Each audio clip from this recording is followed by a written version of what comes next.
This is Jennifer Litz at the 2010 NRA show here with Peter Truitt. How are you doing? I'm doing great, thank you. Good, thank you. And your company, Truitt Bros, has a lot of sort of educational outreach events and tours going on based in Oregon where you all are based. And I guess I'd like to ask about the Northwest Sustainability Discovery Tour that's coming up. Tell me a little bit about that, please. Well, I would love to talk about it. The Northwest Sustainability Discovery Tour was conceived out of the frustration over the ambiguity of the term sustainability. There are so many different applications of that term. People define it differently and use different terms to define it. And I felt at the time that we needed to do a better job of communicating what it means to us. And so we conceived the Northwest Sustainability Discovery Tour, and we call it that just so that people can come and discover some hard facts and realities about sustainability.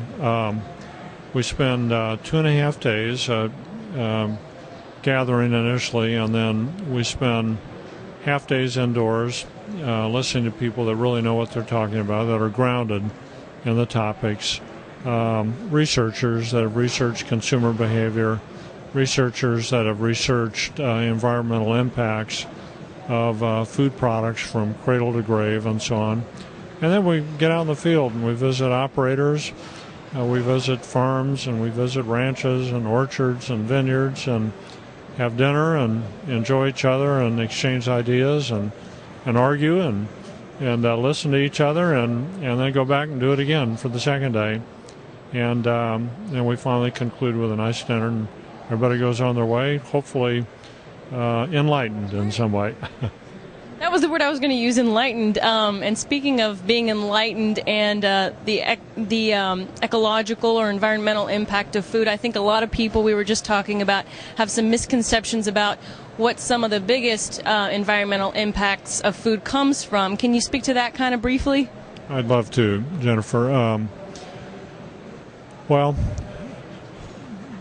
for most people, the most visible and meaningful part about responsible and transparent and sustainable practices is the things they do in their operations. Do they recycle?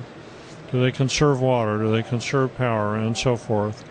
And these are powerful ways to create in the mind of the consumer progress and improvement in their operations.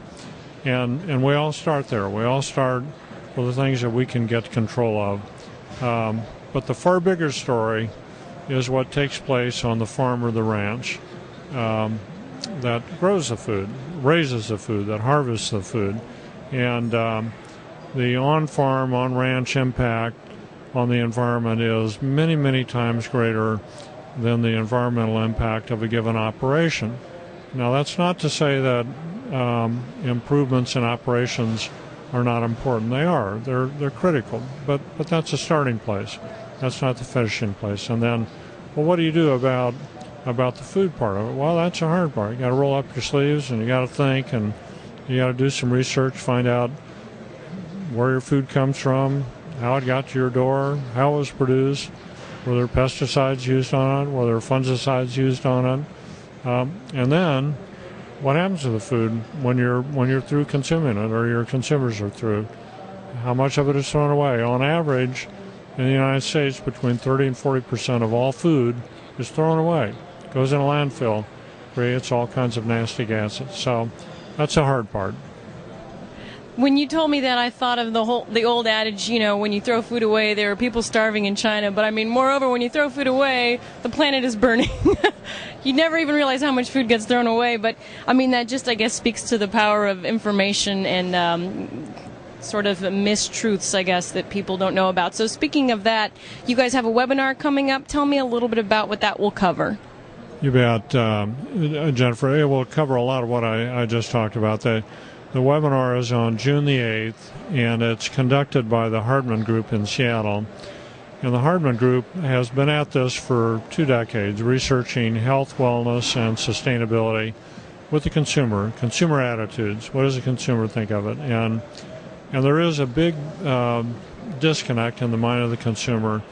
Only 25% of consumers, according to Hardman, can name a sustainable product. And yet 75% of consumers say that sustainability matters when they make purchase decisions. So there's a big disconnect there. And so the webinar will address topics of how to make sustainability more apprehendable by the consumer, speaking the consumer's language, and how all this ties into the topic of health and wellness as well. And that will be on June the 8th. And let's see here, Jennifer, we've got some information here. You can call the Hardman Group, or you can get on their website. Maybe the easiest way to do it is to get on www.hardman-group.com for more information. Well, great. Well, thank you so much, Peter, and appreciate all of your input. You're welcome, Jennifer. All right. Thank you.